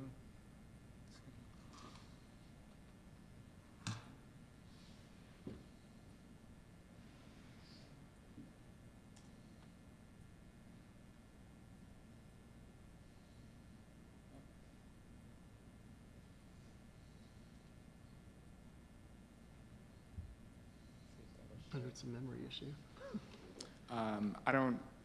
it said image was too big to load, but in order to evaluate how the Salmonberry leg to the east was going to tie into the roundabout, we had to evaluate what that right-of-way and cross-section for the road on Salmonberry would look like. And currently, The city's requirement for that level of road is to have a center median, lanes in either direction, bike lane, a landscape buffer, and sidewalk. Because of the way that properties are planned to develop on the north and south side of the road, and because of the proximity of the driveways closest, how close they are to each other, we were recommending to not have a center median so that folks could turn in and out and doesn't preclude the same sort of access control that's on Bethel, which we are not concerned as much because it's not as heavy of the up north-south flow that Bethel sees. But also just would be really difficult with the proximity of the driveways to each other. And so that is, I don't know if this image will load, but on screen, we're recommending 1 lane in each direction, 2 bike lanes, and then sidewalks with trees strategically placed in tree grates along the corridor. So, and I apologize that the image isn't loading, but I will make sure the PDF is with Chris for folks to have. And so that kind of wraps up, I think, what I was planning on talking. I don't know, Chris, if you want me to touch on anything else in addition. No, I think that's great, Patrick. I'd just add on the Salmonberry Street there, we're having to deviate a little bit from our standards because the impacts would be just too great on both sides of the roadway. We'd be taking away people's ability to park in their driveway in front of their house, and we'd have to reconstruct a bunch of sidewalk that went in with other previous developments. So we're making a slight adjustment to make it more sensible in our approach. Chris, and Dennis, where are we on design and what does it look like from a timeline perspective now? So we're, I think at this point, we're well beyond 30% design. We're trying to get to a kind of a 60% right-of-way plan level permitting, probably even we're pretty close to being able to launch into our permitting efforts already. Anyway, getting that right-of-way plan is kind of our next target by the fall so we can begin the right-of-way acquisition. Thank you. And I don't feel good about my last comment. I do care about the money. I cared about $4 million today that may be a $30 million project 10 years from now. So let's just clarify that. No, it's a fair comment. I will say, again, I'm going off memory here. What I recall the discussion centered on that kind of decision, the 2-lane versus 1 lane, is that I believe the council at the time was looking at the entire Bethel, the whole 5 phases, right? And I think it's $60 to $100 million project. And I think the discussion was, well, for additional $5 million, call it $5 million, you can have 2 lanes here, but now you can't do the next roundabout. You can't get there. So let's make some progress here, get 1 and 3 as a compromise to keep traffic flowing through. Which I think I'd be okay with as long as the plans readily lent themselves to expand for when we're going to need that, which is part of my first question is how can we do that into the future? Prior discussion was there was a lot of right-of-way acquisition required, condemnation perhaps, and like was mentioned, not being able to park in your driveway if we went to greater than a 2-lane road. So our anticipation is that we'll never need a 2-lane road there? No, and I think this is a good retreat topic. Yeah, I get, yeah. I don't know if I could say that. Well, I think also part of our discussion was we used an example of Wheaton Way. And quite frankly, nobody was excited about having that go through in our town. And I mean, you have a right to comments, and I understand those. When we looked at those, same way we looked at having a middle lane, what would the additional cost be as opposed to a roundabout taking a right to make a left, you know, with them being interspersed. I mean, you know, on that area. And, you know, Heidi had a good point pulling out of the driveway. So these are things that are all taken into account, and it is sort of trying to make the right choice with both the funds we have and then also what type of town do we want to have. And nobody got excited about the Wheaton Way. So that's I'm a strong proponent of strong towns. I don't know if you guys follow any of them, but they call that a strode. And I'm against a strode, but in theory, but in all practicality, they move people, or cars quickly. Patrick, refresh my memory and please give the rest of the council this information as well. Last year, I remember sitting in on some of these discussions during the Transportation Committee meetings, and you had some pretty good information in regards to double lane versus single lane roundabouts and traffic flows versus safeties and projections out to like 2045, 2050, and what was previously expected back in 2018 as far as the traffic flow north-south on Bethel versus what we're currently seeing, actual usage. And can you refresh my memory on that a little bit? Yes, so when we were looking at the traffic, there was a couple of things that will be in place or are planned to be in place that will kind of take pressure relief off of the Bethel corridor, like the Home Depot development and the parallel road that's going in there. And so the way the single lane corridor doesn't ever fail, I'll say, in the 2045, 2050 projection, and even the nodes don't fail in that projection. So there, I think, when I say fail, those are they operate at a level of service, and it goes from A to F, E and F usually being a failing level for most agencies. And so when we evaluated the traffic to that degree, none of the links or nodes were failing in that time period. So, and I think one of the data points that you're referring to with a multi-lane roundabout, roundabouts are safer than traffic signals by leaps and bounds. There's like 32 conflict points in a traffic signal versus in a roundabout there's only 8. That being said, a single lane roundabout, most of the safety data that you see for roundabouts is specifically geared towards single lane roundabouts, and they're shorter crossing distances. You don't have, at a multi-lane roundabout, you have to cross 2 lanes at a time. You also have folks, if you have a car stopping at a crosswalk, the cars on the outsides or insides, if they're stopped for a pedestrian, they have to know or assume that if someone's crossing.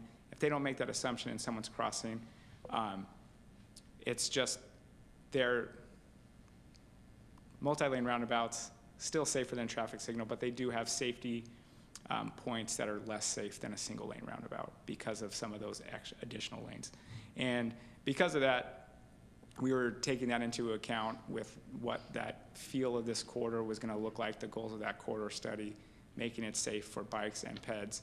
And also, when you have a multi-lane corridor that's on a corridor that only has single lanes north and south, because that's what the need is, then you still have the weave of cars going into the roundabout and then closing. So some of the benefits that might appear in a model for a multi-lane roundabout kind of disappear as they weave back in and kind of provide that congestion going in the through lane. And so when we were looking at the multi-lanes last year, we were not looking at multi-lanes for the corridor, we were looking at multi-lanes at the roundabout. So the multi-lane throughout the corridor wasn't on the menu because it wasn't needed. And that's what we were also verifying with the roundabouts, was that the multi-lane at the roundabout wasn't needed either. So I don't know if that answers what you were saying. Yeah, thank you. Yeah.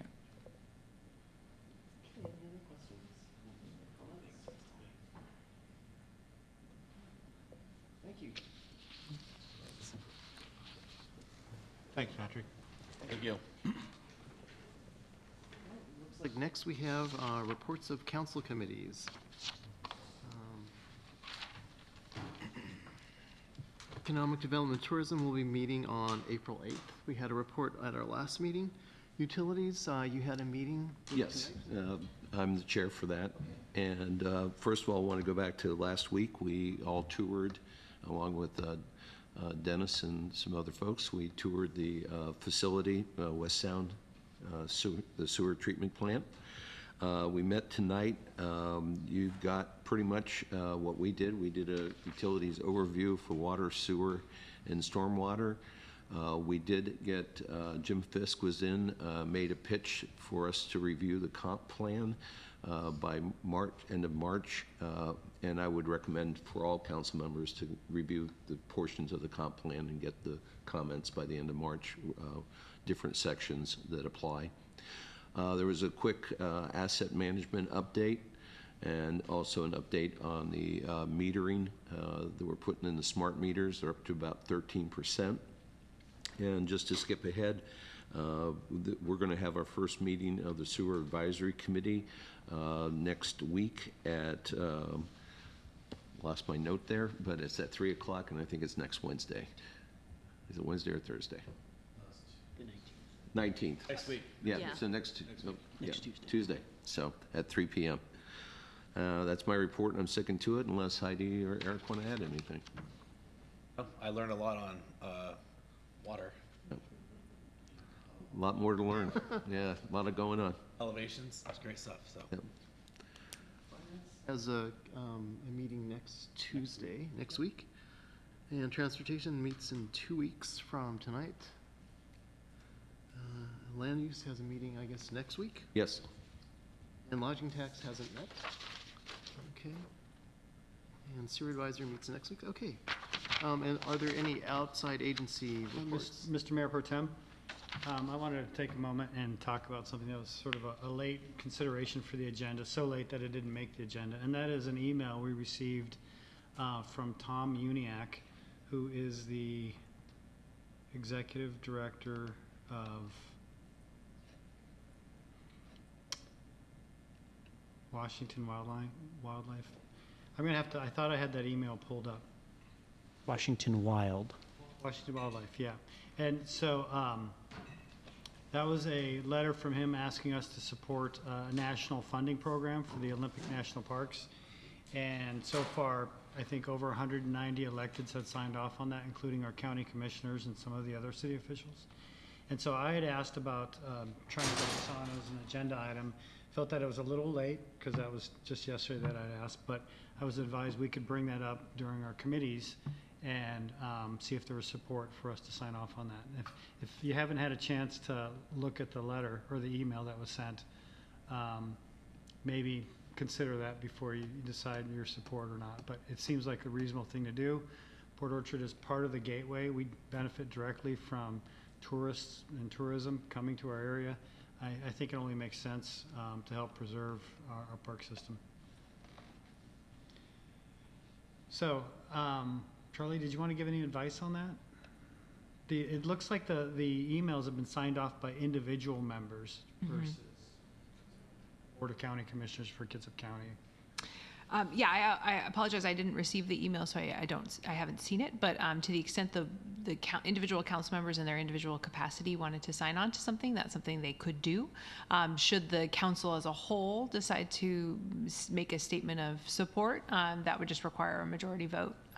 And so to add that item as an action item to tonight's agenda, you'd first need to amend your agenda. Well, first you need to suspend your rules, then you need to amend your agenda, then you need to take a vote on the item. But as an individual, you are entitled to speak without action by the council. Okay, which I would encourage us to look at it individually, I guess, since not everybody's probably had a chance to look at this, but I found the email I was looking for. The responses they're looking for, or the support signatures, are due on the 14th, so it's a couple days. But the funding would help with restoring fish passage on key streams, improving habitat connectivity and water quality by reclaiming unneeded roads and preventing sediment from entering waterways. It'll help with restoration jobs that benefit those local economies adjacent to the national forest, and it will ensure recreational and tribal access to Forest Service lands by storm-proofing roads and trails.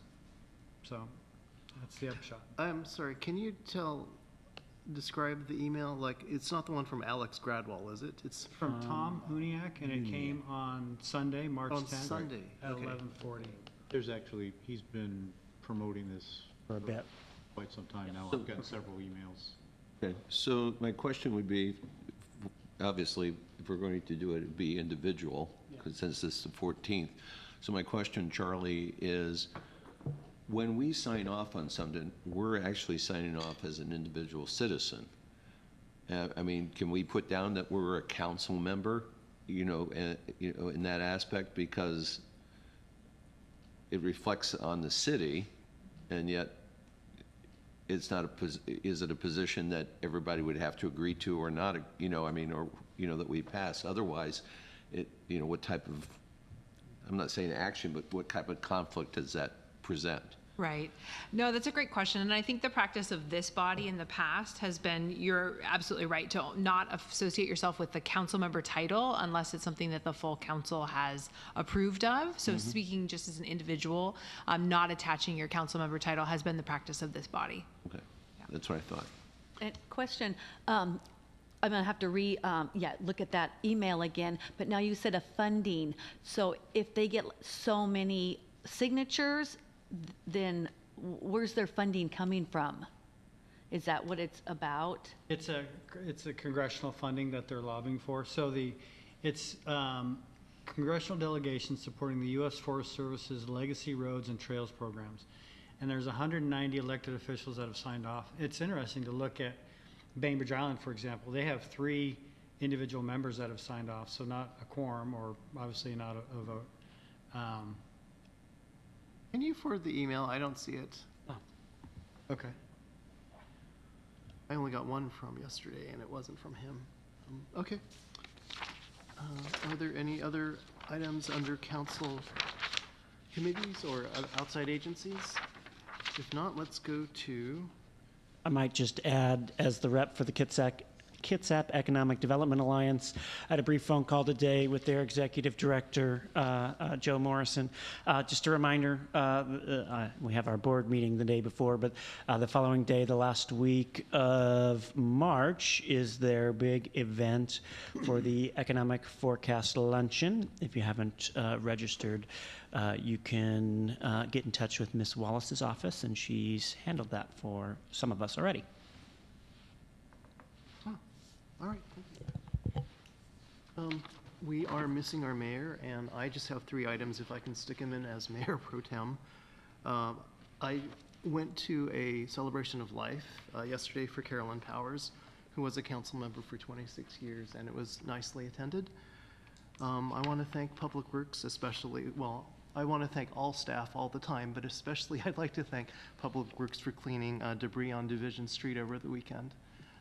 There were trees that had fallen over the sidewalk. I was walking my dog through them, and they were cleared later that day, and I was impressed that they were working on a Sunday.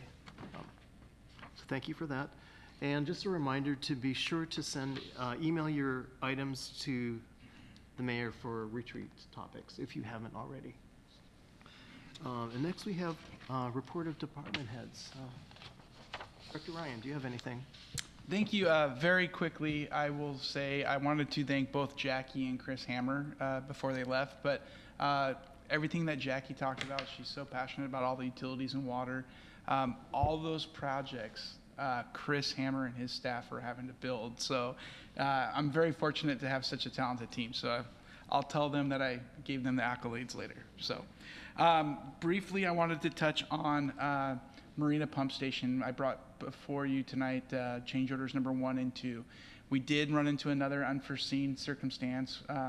The primary 18-inch pressurized line that carries all sewage from Port Orchard to the treatment plant, we found that it was not constructed as it was recorded in the as-built drawings. So it's not properly restrained for something that we want to last another 50 years. So there is a stop right now, a stop of work, and so there'll be some fees associated with that.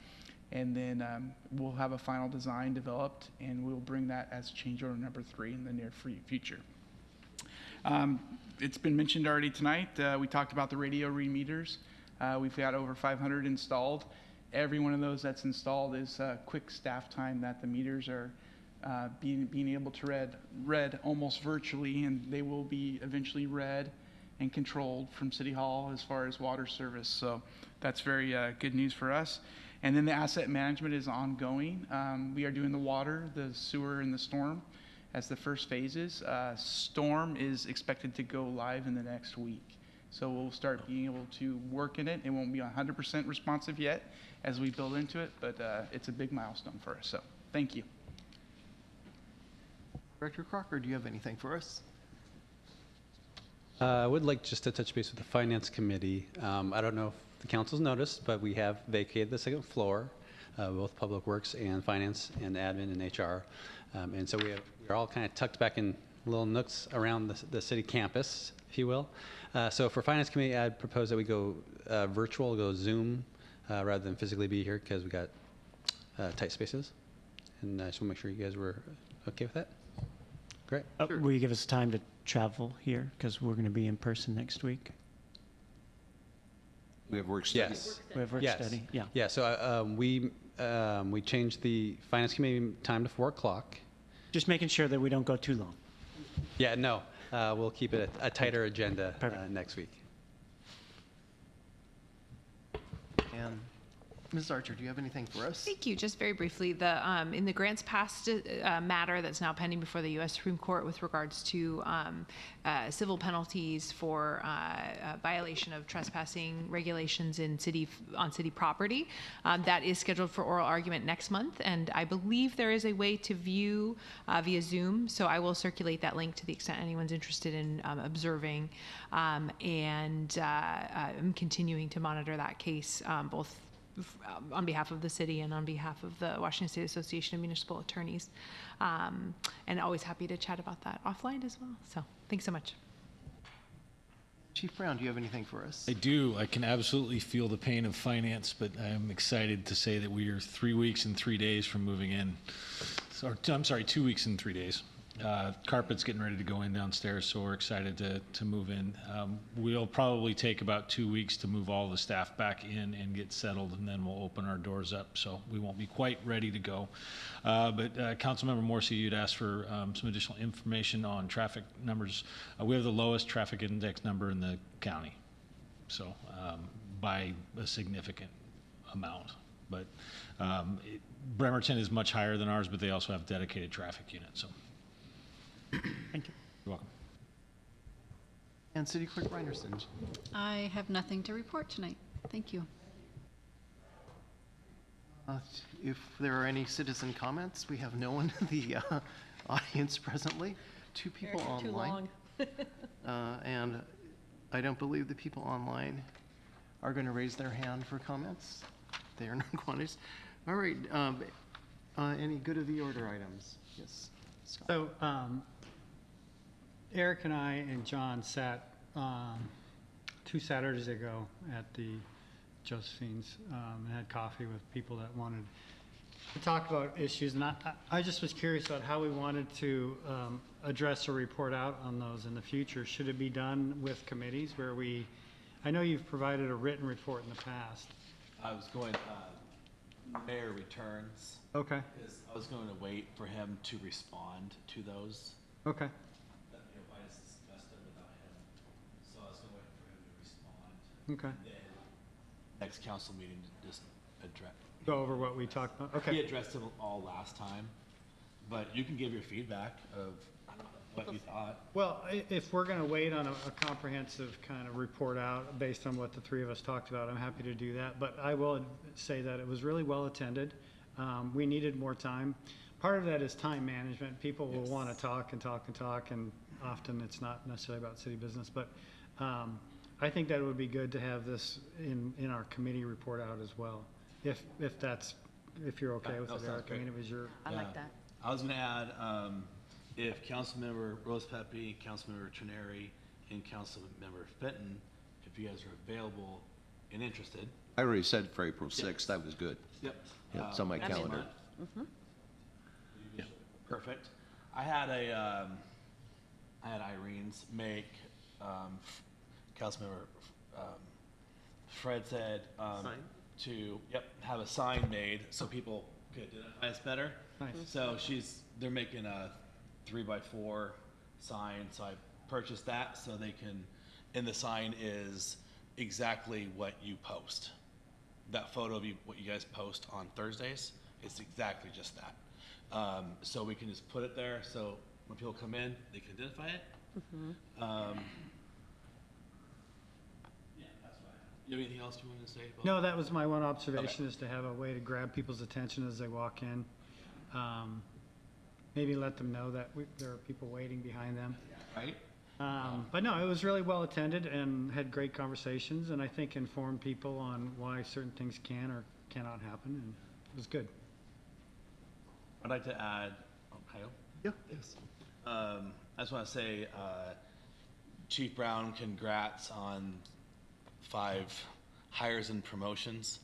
I mean, being on civil service and the struggles and challenges you had going through it, you know, to achieve that, that's pretty great. And lived in the community as long as I have, but knowing a few of them, it's pretty cool watching them. Some still, like Miss Zane, you know, watching her still here, you know, but Andy, and it's pretty awesome to see that, and their families there backing them up. That's supporting them, so kind of gives me chills a little bit. That's pretty cool. So congratulations on that. That's hard work for you. Make a motion to adjourn, Mayor. I just want to say that we have no executive session. Now you can make a motion. Okay, make a motion to adjourn. I second it. Okay, thank you. Meeting is adjourned. So we get rid of that.